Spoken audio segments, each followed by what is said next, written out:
Good morning, everyone. I'd like to open this Polk County Board of Commissioners meeting. Today is May 10th. Extra agendas on the back table for those wishing. Please join me in the Pledge of Allegiance. Pledge allegiance to the flag of the United States of America and to the republic for which it stands, one nation, under God, indivisible, with liberty and justice.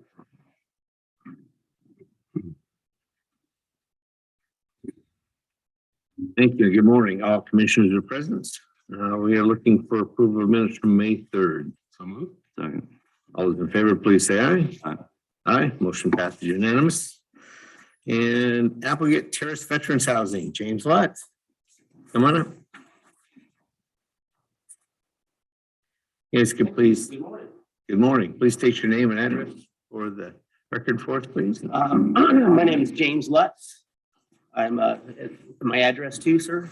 Yep, 39596 Griggs Drive in Lebanon, Oregon, where I reside. And I am Michael Couch with Crossroads Communities, 560 Fairmont Drive in Albany. Awesome. Thank you. Welcome. Great. Well, thank you for the opportunity to speak to you today and showcase our proposed project in West Salem, Polk County. And we'll talk a little bit about our current facility that we have up and running in Lebanon for our veterans housing. Again, my name is James Lutz. I'm with Applegate Landing. I'm a fourth generation, excuse me, Oregonian, born and raised in the Willamette Valley. My two sons are United States Marines. I'm here to showcase my proposed affordable housing project in West Salem. I'll briefly explain the project, provide a bit of history, and showcase our resident services. On-site resident services. Applegate Terrace is the name of the project in West Salem. It is a proposed 48-unit veteran-focused affordable housing complex. Excuse me. Site off of Wallace Road and Marine Drive in West Salem. The project seeks home funds to leverage the 2022 low-income housing tax credits from the state of Oregon, the city of Salem home funds, along with other funding sources to provide funding for the project.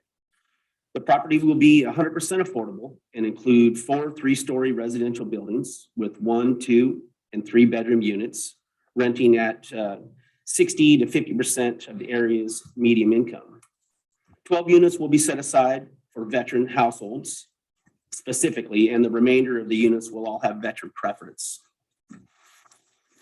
Applegate Terrace will have more than the required fully accessible units on the ground floor, with all ground floor units being designed to be fully ADA adaptable should the need arise. Similar to exactly what we did in Lebanon. Basically, we'll have 16 first-story units, and each one of them will actually be 100% ADA. And the only difference with the adaptable ones is we just don't install grab bars in the bathrooms right out of the gate. We just wait until they're requested. And then, but all the countertops, the bathtubs, showers, whatever it may be, are all fully ADA accessible on the ground floor. Applegate Landing has developed relationships with the local VFW, American Legion groups, and many local veterans organizations in the area. These relationships will ensure the project is highly integrated into the veteran community and that residents are connected with all services for which they are eligible. Applegate Terrace will have on-site wraparound services provided by our partner Crossroads Communities. My family has a long history serving in the military and helping veterans here in Oregon for many decades. Over the years, I've seen an ever-increasing need for veteran services and veteran resources. In Oregon, we have a high percentage of veterans residing in our community and one of the highest homeless veteran populations per capita in the nation. Our community has stepped up in many ways and for many years to help and support our veterans, including hosting an all too rare veterans home for our aging veterans in Lebanon, Oregon. We have only 3 of these designated veterans homes in Oregon, and these are basically nursing homes. The Edward Allworth Veterans Home in Lebanon is one of these. Edward Allworth happens to be my great-grandfather. He was a highly decorated soldier in World War I and had a big presence on the OSU campus, running the Memorial Union building, honoring veterans for many, many years. Edward Allworth started housing veterans in the Memorial Union and providing veteran services before people even knew what veteran services were. Seeing the increasing need to help our veterans over the last several decades, seeing my own brother suffer from PTSD and other disabilities due to multiple deployments during multiple wars, and with my two sons serving overseas, I decided to use my construction experience to take the first steps to build veterans housing with resident services on site. A private prototype project that would house, train, and support the needs of our local veterans and families alike. I teamed up with a local nonprofit organization that would provide the needed services while I provide the facility and complex for the veterans. Crossroads Communities based out of Lebanon, Oregon, and Michael Couch will give a little quick presentation on Crossroads. We came up with a grand plan for resident services second to none we've ever seen for a private open campus facility. I then teamed up with another Oregon nonprofit organization, CASA of Oregon, to apply for and chase funding for these prototype projects. CASA is a development consultant from Oregon that specializes in the housing needs of our Oregon residents and was key to the success of our project currently operating in Lebanon. We all spent nearly 2 years setting up the project programs and design in preparation for the funding applications. Our facility in Lebanon we built last year. All right, I'll reflect on the facility we built in Lebanon last year as to better explain the proposed complex which we wish to build in West Salem. Again, Applegate Terrace will be nearly exactly like our Lebanon facility, a 48 units, veteran-focused affordable housing complex site off of Wallace Road in West Salem. In 2021, we applied for funding through Oregon Housing and Community Services, and we were not awarded funding for our Applegate Terrace project in West Salem last year. We are currently just applied again for the 2022 tax credit and NOFA rounds, and we're very hopeful that this time we've refined our documents to make sure that we have a better chance at acquiring the funding for these housing projects. Our prototype project in Lebanon, Oregon, with great on-site resident services, proved to the state of Oregon to be a worthwhile investment. The state of Oregon recognized the need for this project and supported the project in my hometown. Applegate Landing was awarded tax credits and grants for the project. And we now have the opportunity again to build the same facility in West Salem. The buildings will be identical. The layout of the buildings will be ever so slightly different, but essentially the buildings and our operation will be the same. Yeah, we have a great site in West Salem, Polk County, and the city of Salem themselves have pledged $1.1 million for the project. And we also were able to acquire some needed easement rights so that West Salem can start the new Marine Drive. So the city is another kind of side note, the city started bond measure for that. So this will significantly help Polk County and West Salem. We have great support from the city of Salem staff, Marion County commissioners, and state representatives, and many more. We received a significant amount of good support letters from many different counties. Not many, but a couple. I've been trying to connect with Polk County for the better part of 2 years. So I'm again happy that I'm afforded this opportunity to showcase our project. There's many ways Polk County will benefit from this project.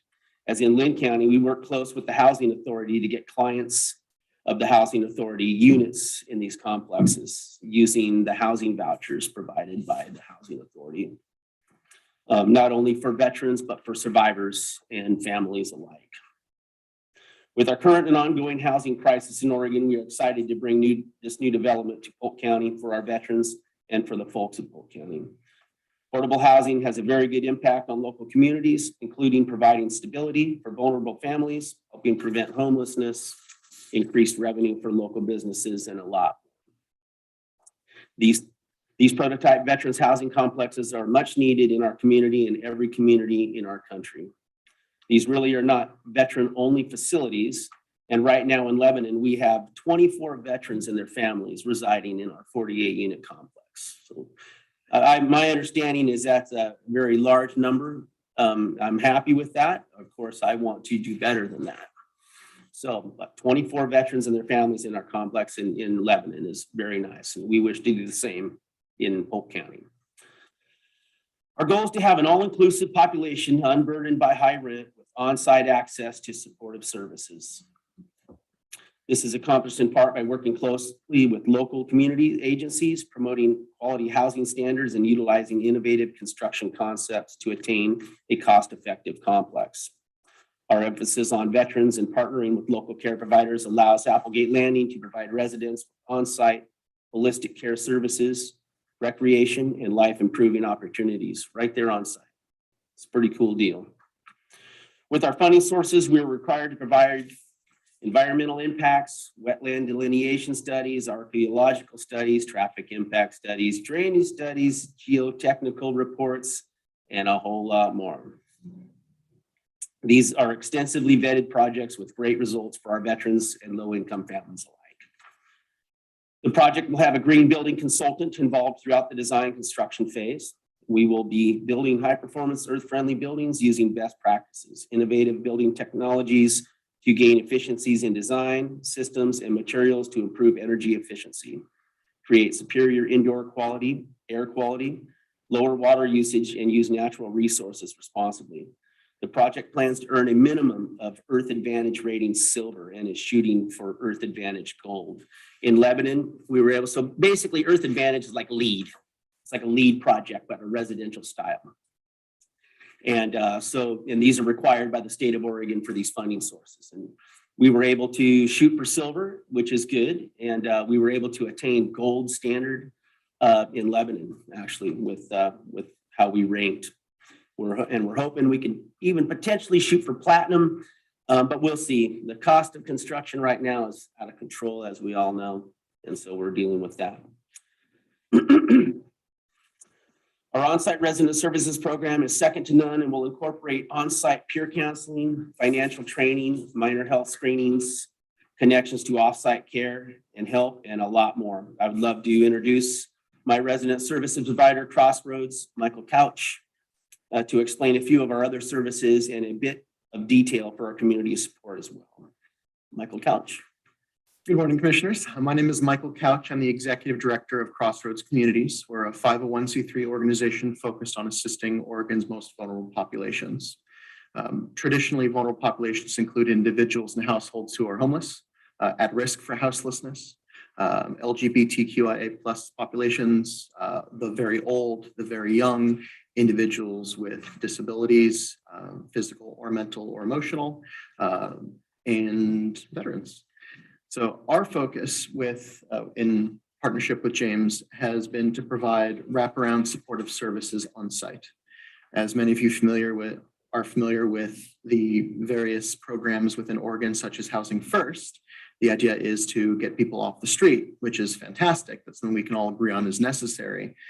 The one part, if I were to be critical of Housing First, is the fact that when you take someone off the street who may have been chronically homeless on the street for more than a year or overall more than a year for the course of 2 years, you're dealing with people who have lost certain skills that most of us take for granted.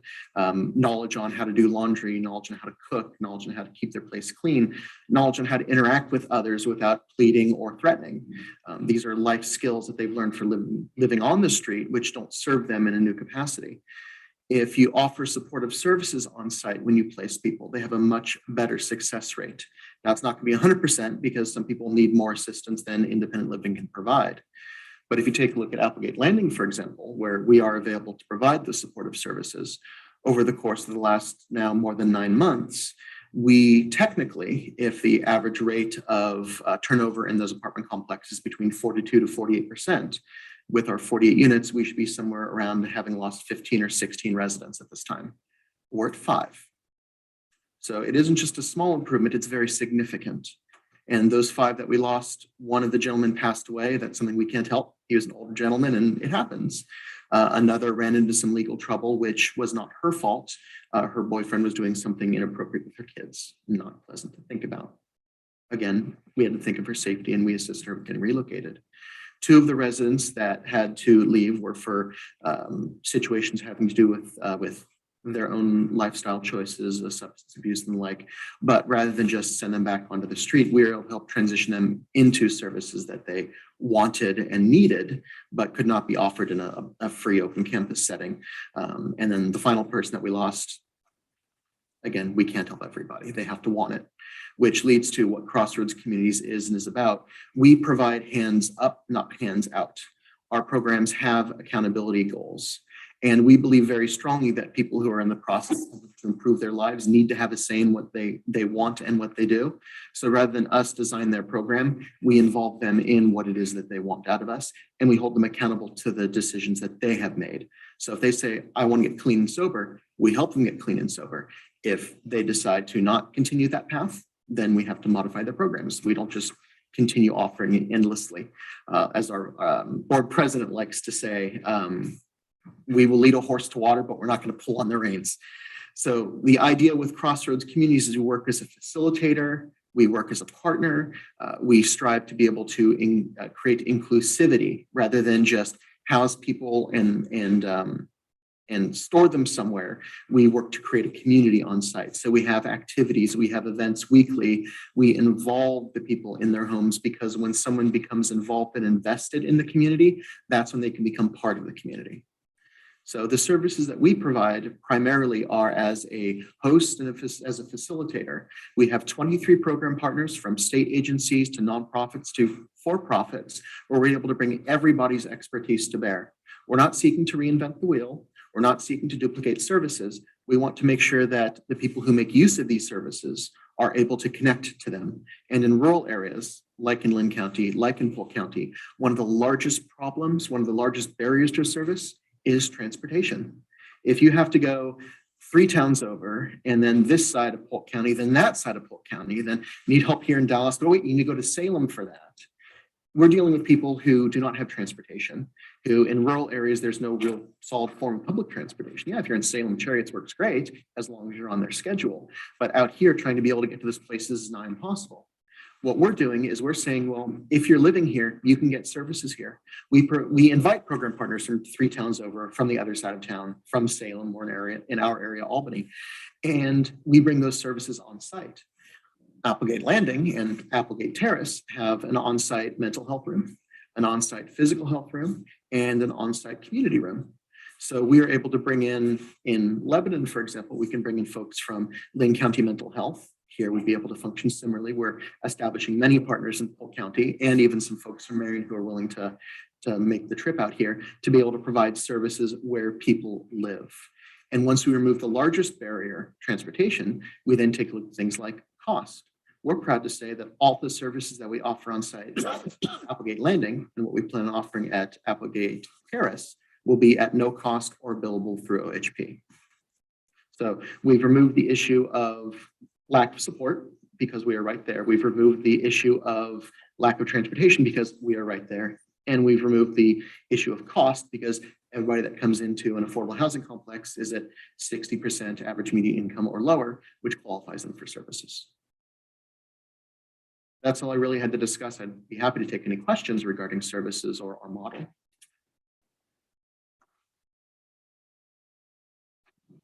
Go for it. Okay. So thank you both. So you say veteran preference in this new facility. And I see in the Applegate Landing, it's 25% veteran preference.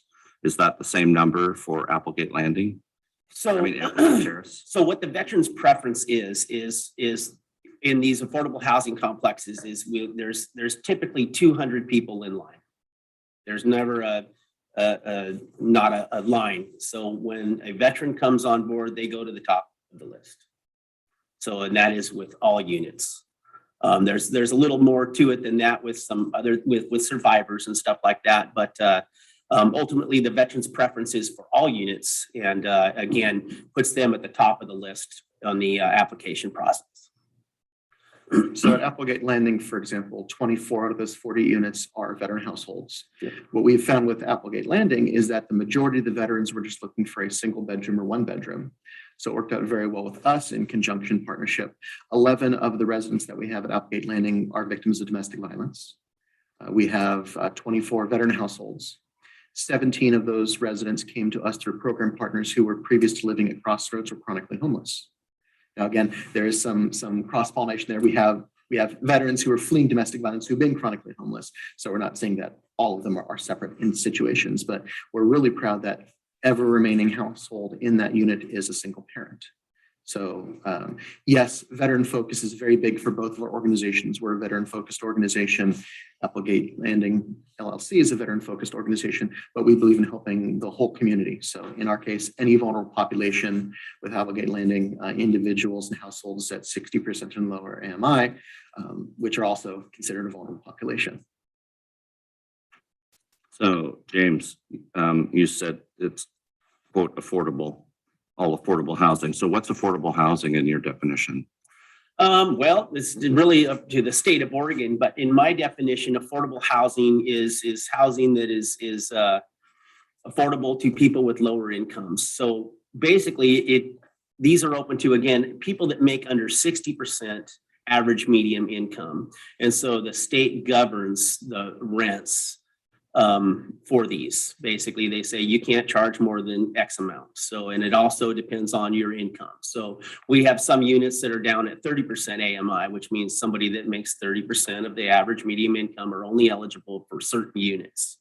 So, and that's all governed by the state of Oregon. Studio apartment, less than $300. Yeah.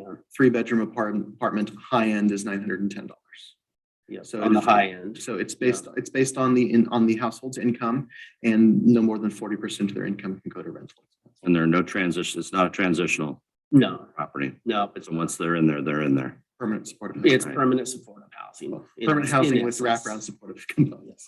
And everybody has to have income. So it's not like it's again, some transitional person that comes off the street that doesn't have some form of income or responsibility. Even if that's just Social Security. Correct. Yep. So what's your relationship with Polk County Housing Authority? Right now, we don't really have a close relationship. I've again had a difficult time connecting with Polk County in general.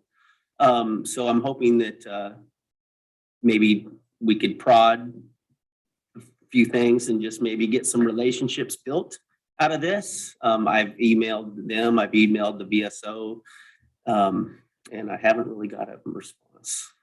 And what's your relationship like with the Polk County Community Development Corporation? Nothing right at the moment. Michael Couch is They're a recent connection of ours. We've been working with the Marion and Polk Homeless Coalition.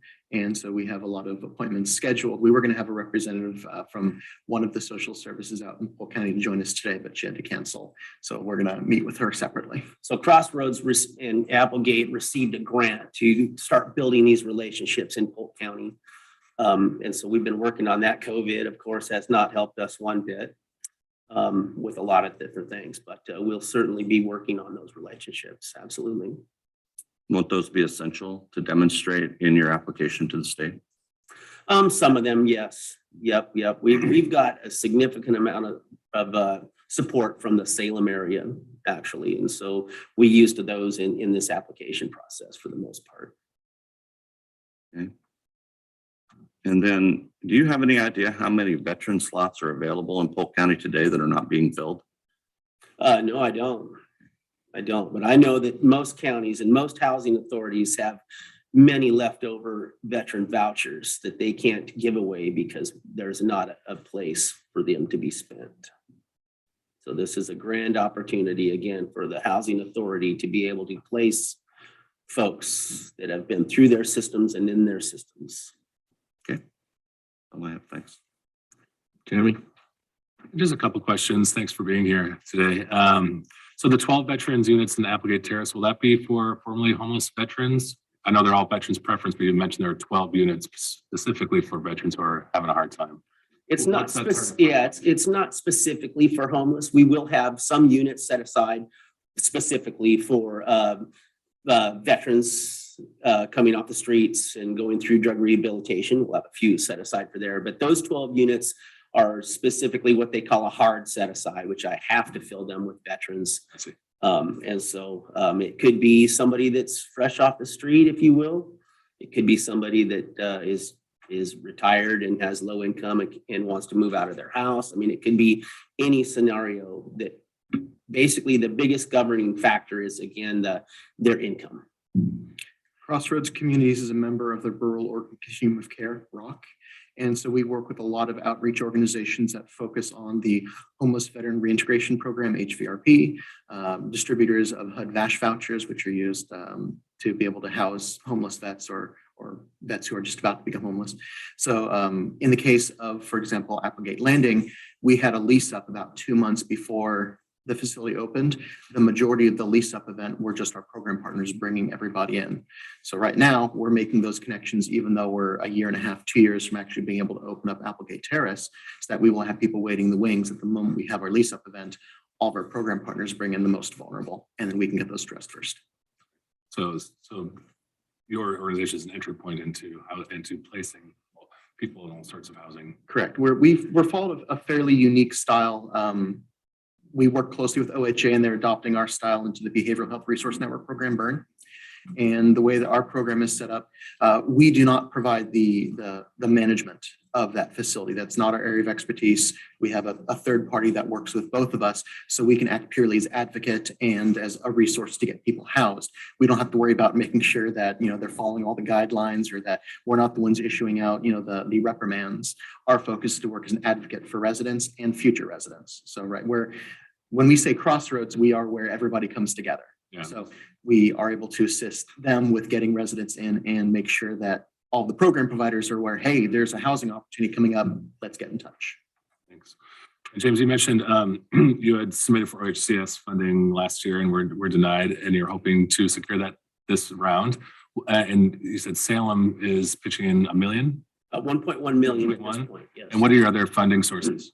So the other funding sources is going into debt by a couple of $1 million personally. But it would be some home funds through the state of Oregon and a few gap funding from the state of Oregon. But the majority of the funding sources will be tax credits. Okay. I would suggest connecting with Polk Community Development Corporation. They've recently built 11th Street Veterans Housing, housing formerly homeless veterans and low to moderate income veterans. And they have a facility in Independence as well. Rita Grady is a big advocate for veterans and awesome. Yeah. knows the ins and outs of all the funding sources and would support anybody trying to help veterans. Awesome. Just as that's all I have. Yes, thanks for coming today. We got a lot of questions answered. Couple of things I think you might, for partners, is the Marion Polk Continuum of Care. Jeremy is a board member on that. That's harness to the Rock. I know you mentioned you got funding from the Rock. That's our local. Well, definitely want to connect that. Thank you. And next is Middle Iowa Valley Community Action Agency. Reach out. Jimmy is in chair there. Actually, Yep. good. Make sure you can introduction. Yeah, absolutely. I've been contacting them. I have a friend that works down there actually too. And so we stay connected as well. So I heard you mention a couple of requirements. So what are the requirements or barriers that that the homeless or the veterans would be required? You mentioned you have drug and alcohol rehab. How far do you go on that? Is there any barriers that would keep them out or requirements they have to meet? So it's low barrier, not no barrier. Okay. So for example, if someone is using a controlled substance on site that has not been medically prescribed, that could be cause for an eviction. So our preference is that they do go through a primary service provider first, whether that be a detox or whether that be an inpatient clinic. We're also all for that, support of that. And many of our program partners keep in touch with those folks and send them to us once they've gone through their preliminary treatment. And we provide the ongoing supportive care afterwards, where we have program partners come in. So for medical assisted treatment, which is a huge issue for a lot of property owners, we have our clinic room inside where we have a dual control cabinet, so that way medication can be stored. And so in our case, for example, Lynn County Health comes out and is able to provide medication through a nurse or nurse practitioner or RN on a regular basis. So that way they don't need to be kept in that person's residence. thereby reducing some of the issues or concerns the property manager would have. And the state of Oregon also has a lot to say about who is eligible to be in these facilities. It's not just anybody with any background or record, right? It's, you know, they actually do very extensive background checks on our tenants. You know, if you have a significant crime habit, you're probably not going to be eligible.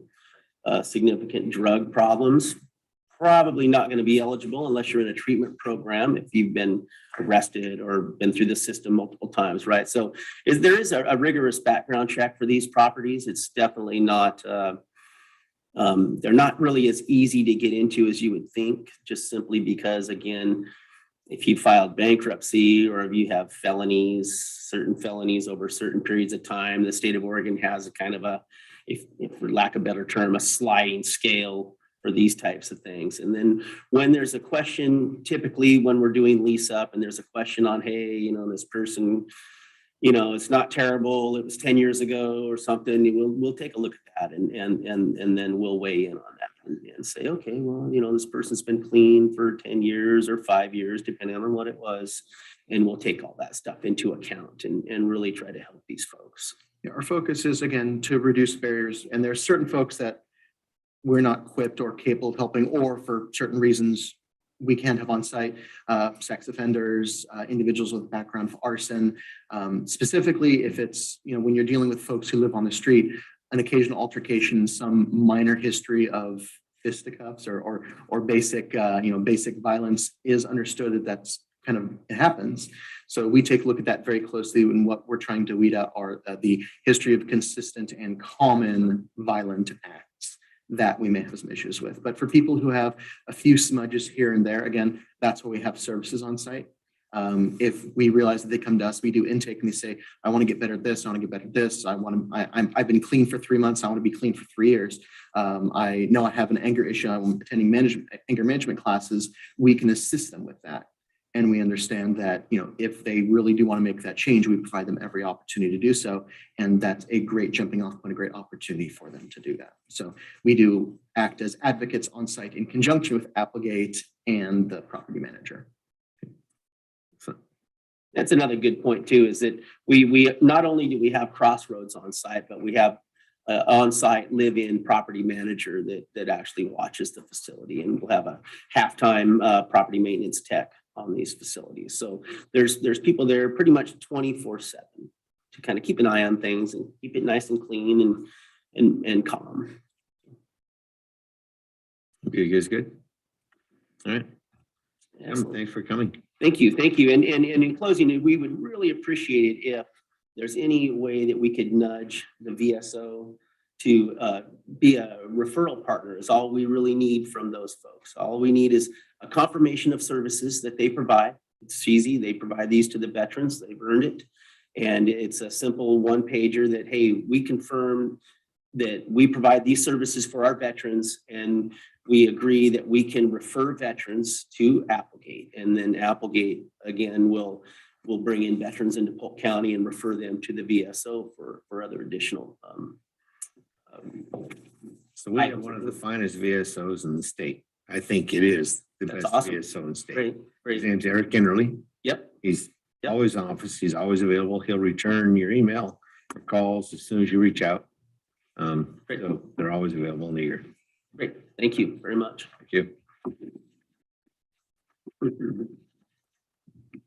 Next up, emergency operations plan and update.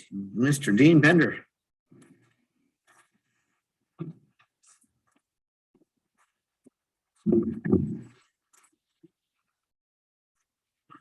Good morning, Chairman Mordor and members of the board, Mr. Hansford. Page 1. We're going to read this today. Bringing the latest updated emergency operations plan for your review and hopefully approval. This plan has gotten a little bigger every time we do it. It gets a little bit bigger. Some of the major changes this last update was moving emergency management under the Board of Commissioners. We changed from ESF to align with the ESF's emergency support functions. to align with the state of Oregon, how they number their things. They've changed a couple times and we're now in line with what they're doing. We've updated to reflect some ORS changes, mainly just numbering, a better organization of the plan. We added what they call quick sheets. These are things that we could pass out to folks when they show up in the EOC and help them get started and know what they need to be doing. We also added a ESF 17, which is cybersecurity and critical infrastructure emergency support function, which we did not have before. As we all know, some cybersecurity is becoming a major issue for counties. We've had counties nearby that have been hacked. And Josh has had a lot of input on that at the ESF. We've added some more information on the incident action sections, and we defined the order of successions. I just reminded the board that this is a living document. It will constantly be updated as we find things that really don't align with how we do business or how we need to do business, or things change. We will be making those changes for the next update. Future plans for this will be, I found a meeting with department heads and individuals to talk about their role so they understand the expectations from their departments and how they interact with the EOP. And that will probably dovetail into some things for the EOC and how they would respond to the EOC and be part of that. So it's a lot there to learn at, to look at. So if you have any questions on the EOP, you're going to have to take that now. But also give you a plan update on some emergency operations activities. We could go right into that. Or I provided a kind of a what EM's doing to Mr. Hansen end of this last year. And I think it was forwarded on to you. I took just some highlights out of that that I'd like to go over with you today. We updated our communications plan. That's something that I try to keep up every year because communication is constantly changing, and you know where we need to put towers, where we need to focus investments, and we try to look out 3 or 4 years out because there's constantly things that happen that we can't do. Most knows. I mean, we talked about yesterday the meeting, and we talked again this morning a little bit about by Salt Creek. That is being looked at. It's a little difficult, but we will be working on it to fix that hole. I also give you a copy of our 2021 hazard vulnerability assessment. You'll find that one of your attachments. I thought maybe you guys would be interested in just looking at what our hazards are and how they rank for Polk County. Each county is required to do this. We did it last year as a requirement, and there's a matrix you have to go through to figure out what is your highest probability and what your threat scores are. And you can see that under natural hazards, the highest one is winter storms, which is what we see just about every year. We have winter storms that will affect us. A lot of people think earthquakes should be very high up there. They are high, but we don't have very many to go off on for the data. The way the matrix works, you have to go on how many instances you've had, the severity of them, and so on. And it brings out a score. For terrorism, the highest one is cyber terrorism. For technological, I believe the highest one is communication system failure. And then for human would be public health emergencies. The highest ones that we came out for the score. So the next thing, we took on the Oregon Alert Project, emergency management, and that is up and running. It's been a lot longer process in getting going than I thought would be, but that's kind of universal across the state. It's a huge undertaking. There's a lot to it. It's not just a flip of a switch and you've got a emergency calling system. There's a lot of things that you can put in, like messaging, pre-scripted messaging and things like that. There's teams working on. Right now, they're working really hard on getting the wildfire messaging put together and how you do evacuations and things like that. It's a quite complex. The Everbridge system is a good system. It's got all the bells and whistles, and it's not real simple. So we have had training classes for the city agencies and stuff. The first one, actually we held two. The first one wasn't very good. The second one, we actually brought the Everbridge lady here. She helped meet with the first responders and things like that, the ones who showed up. And we have, I think, two more that are going to be planned. We're working on our mass security and sheltering plan. This came out of a grant that we signed on with Lincoln County to build a mass security and sheltering plan. It's wrapping up. We've had Brent DeMo and his group involved with this. But that plan will be coming to you probably mid-year, I'm guessing, for your review and approval possibly. We continue to manage all the tower sites and lease agreements. That alone takes on its life, and I manage all of our agreements we have with partners on our towers and things, and all things that go with that. It's quite consuming, time consuming. Believe it or not, we're still managing our PPE. We don't have as many orders these days, but we still are managing PPE. And we have handed over the testing supplies to public health, so they're managing that now. But we still have a lot of PPE on hand, and I'm not anxious to get rid of it yet because I don't know what this winter is going to bring. So I want to be ahead. I mean, if it's not costing us where it's sitting, then I'd rather just hang on to it and be ready for if something happens. Eventually, I know I got to cut the cord and let it go, but I just don't want to put us in the spot we were 2 years ago. New projects, I was very fortunate by getting assigned the ASA committee. Kind of a joke, but I'm glad that you took that positive statement. Good for you. no, it's been challenging, but it's been fun. We did go out for a bid for a contractor to come in to look at our ASA plan. We've sent that out to our different providers, ASA providers, and they have until tomorrow to get back to me on the two proposals that we have. So once if no one has any complaints, then we'll get with Mr. Hanson, figure out who will get awarded that bid. But we're excited to get that going. 2021, we received a few grants actually. We received some money for a base station replacement. We received there's a couple other ones. Pull it through. Actually, we had 2 grants for base station replacements. We applied for some portable radio digital upgrades for some of the law enforcement agencies.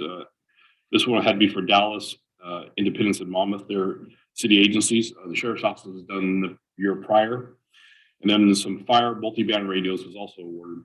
And the tune of about 180,000 or 180,000 total, I believe, in grants.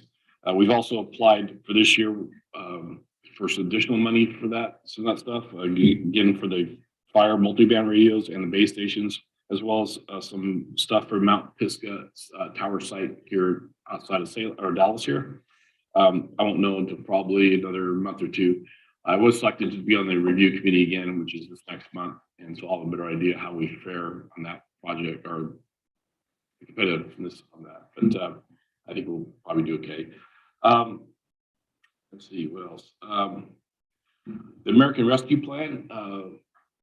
Thank you to the board for looking at projects that are holistic in nature, looking at what benefits the citizens of Polk County and not little pockets. But you guys are committed to fund some communications upgrades for our first responders.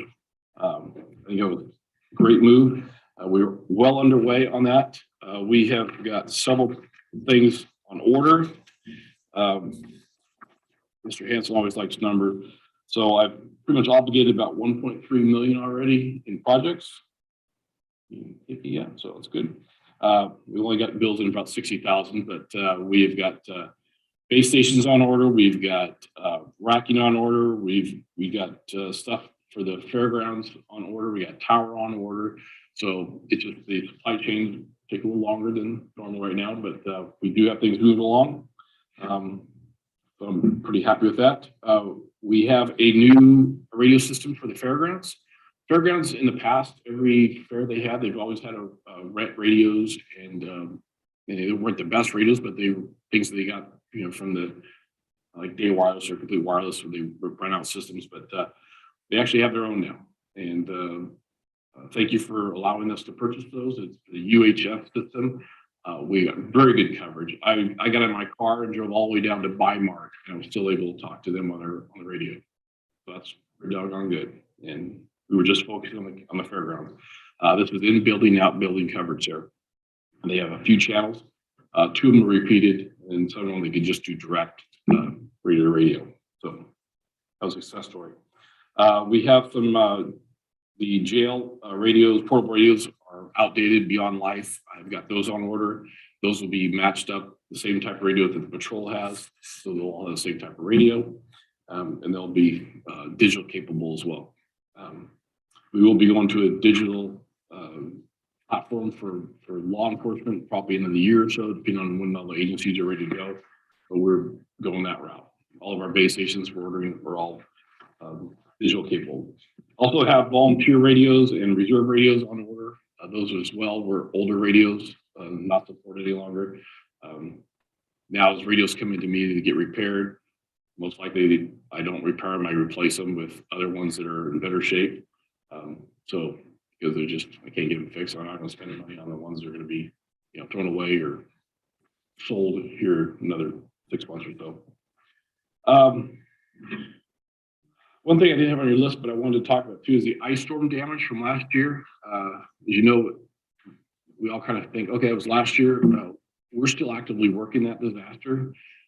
We received 3 payments so far. Received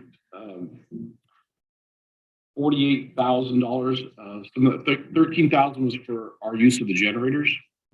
And I know when I told Mr. Hanson that, hey, we're getting money for the generators, like, looked at me like I was crazy. Like, yeah, it's part of it. Those generators ran for quite a while at some of our remote tower sites. So getting all the data on how long those things ran, how much fuel was put in them, all that had to be collected. We received money for some damages done to the new tower at the Public Works yard. You saw our main ham radio on top of the tower was all tilted over. So we had to get a crane in here to get that fixed. So we got money for that. We also got money for the bleachers at the fairgrounds that got damaged from the tree that limbs that broke and fell off and smashed them. So we received $38,000, I think, or no, $30,000 for that. So in total, we have a lot more money coming yet for Public Works for their cleanup work. They're still compiling that information and getting it submitted. So I expect we're going to be probably in excess of $1 million by the time we're all done. And we also have a project at the cemetery, which is technically, cemetery is not county property. It's its own separate tax lot, we found out. Is that correct, Mr. Hanson or Mr. Hawkins? Correct. Nesmith is actually still privately owned. Nesmith Cemetery is still privately owned. We discovered right after our meeting with FEMA. Yeah. But the bank that slid is ours. So we are working hard on how we can stabilize that bank, figure out how we're going to do that. So FEMA has given us some engineering money to go off and hire a firm to look at that, see what it takes to how big a project that's going to be. Because what we don't want is to damage the cemetery. And they may come back and they say the best thing to do is relocate that cemetery. Who knows? That could be a big problem. That'll be interesting when we're looking at its privately owned cemetery. But the fixing of the bank could be 10 times more than moving it. So yeah, a lot of things still going on, but even though disaster was a year and a half ago, we're still dealing with it, and I'm sure we'll be dealing with it for each other year or two. Last thing in closing, the board allowed me to apply to Oregon Health Authority a mobile emergency morgue trailer. We received that trailer. It's up at the Public Works site now. We're calling it the MEMO, MEMO, for Mobile Emergency Morgue Operations. It won't be stickered, labeled, or anything else on the outside of it, but we do have that capability now. When that idea came out, I talked to Mr. Hanson and I think maybe a couple of board members, and first it was kind of a chuckle, but then when you start thinking about it, that's going to could be a very important tool. And then it was like, everybody got really serious, like, yeah, that's a good opportunity for Polk County to have. And so I told Mr. Hanson I'd reach out to one of the local mortuaries and find out if there's a real need for more capacity here in Polk County. And I talked to Michael Bowman, and he said, this is kind of funny how you've come to ask me this, because we ran out of space several times during the COVID disaster. And he goes, and we're actually looking at what it's going to take to add capacity at our site. And he goes, and we're no different than the other two mortuaries in Polk County. So I said, okay, if there's a real need, we'll go after it. And it happened very quickly from the time we got we're approached. By the time we got it was about 5-6 weeks, I think it was. And I think we got the check reimbursement for that entire project was about 2 weeks late, which was unheard of. So anyway, I think that's great that we have the capacity here and the capability. And we're going to be doing something a little bit more formal with the mortuaries, hopefully later in May. And you'll all be invited as well as that event. So I don't take any questions. Yeah. Nope. I have a quick question for the digital upgrades. Do you have a target completion date, given all the supply chain issues and things like that? That was a fairly large investment. I'm just curious. Yeah, well, I'd like to get digital as soon as I can. I think we'll be ready. Polk County side, like I said, the sheriff's office, they have all the capability now to do it, but all the other city agencies do not. Plus, we have to allow time for all the other cities outside of Polk County, like City of Salem, Yamaha County, Benton County, all those in the state of Oregon, to know our frequencies and what we're doing, because they have to reprogram all their radios. Anybody does a change kind of has a domino effect. Yeah. And if we change the digital, the fire department now won't be able to talk to us. So now we'd have to go to their channel to talk to them, which sometimes can be a problem. So there's a lot of coordination that still has to happen, but we're hoping to have all the equipment in place, and then at least from the law side, have our main channel in the analog and also have our main channel in digital.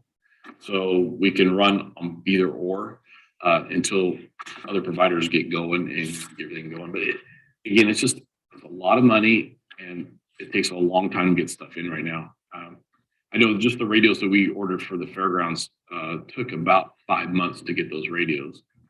Usually it's about a month lead time. So I'd like to give you a date, but I really can't. I can tell you we're actively trying to get there as soon as we can. It's a first responder safety issue for our law enforcement, and that's paramount. We have to get that going. We know that the tests that we've done on our LGS channel, which is digital, the deputies I've talked to love it. It sounds so clear. This is different, a little digitally sound, but it's clear. I mean, that thing about digital is you either have coverage or you don't. So when you get to that coverage edge right now in our analog, it's a little hard. You can still hear what they're saying. Digital, it just doesn't go through. So that's something that we'll have to really test and see where the areas are that we're going to lose that coverage. Also, you're going to lose some stuff out in the far west part of the county. There's no way of getting around that. But so again, I guess I didn't answer your question, but hopefully, I'd like to think within a year we'll have it there. But it's my goal. 1 to 2 years. I'll take that. All right. Thank you. I'm shooting for a year.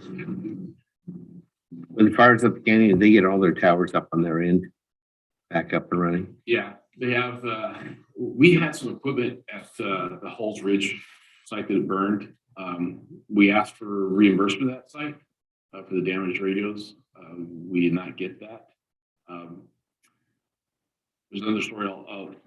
A bigger part of that story I'll take offline with you. But it's we're still working to get back on that site, and it was a site that we partnered with Marion County as the backup their radio system and to back up our radio system. It was a 2-phase project that I wrote. The first one is to give them a backup system that if their system failed, they come on the Polk County channel and work off it. We'd go to our ops channel, and then vice versa. If our system ever went down, we'd go on the Marion County channel. They just haven't been able to fulfill their side yet. They're going through a whole system upgrade right now.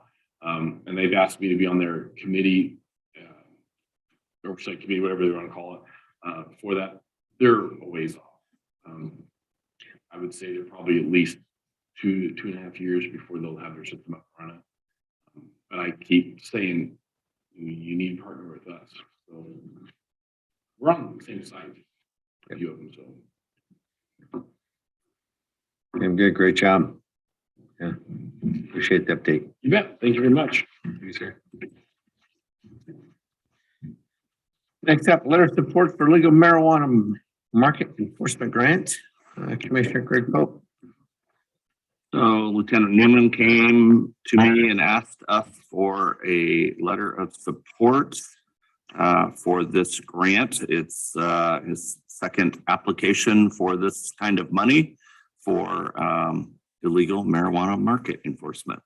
So Lieutenant, can you give us tell us how much this grant is and what the timeline is? Timeline is July 1st is when they want to have the money funded. I don't have the final numbers, but it's probably gonna end up being right about 2 million, maybe a little more, which would fund, it's a collaborative grant between us and Yamo County. Because we work with each other on these and they all seem to be on the border. So they fund 2 detectives from each agency and a half-time supervisor and some equipment. It'll be a little over 2 million. For the biennium. Yeah. 2 years. It includes some DA time too, right? Yes. But I did it full, so it takes it off. So yeah, that grant will fund through the end of 2025. So it's weird. They're running it with the current grant we have. They're running it as its own, so it's kind of a weird process. Those are the details. Perfect. And I think it's in that packet and it's ready to go. And I'm good with it. I'm good. Thank you guys for your efforts. Keep it up. That brings us to non-listed items.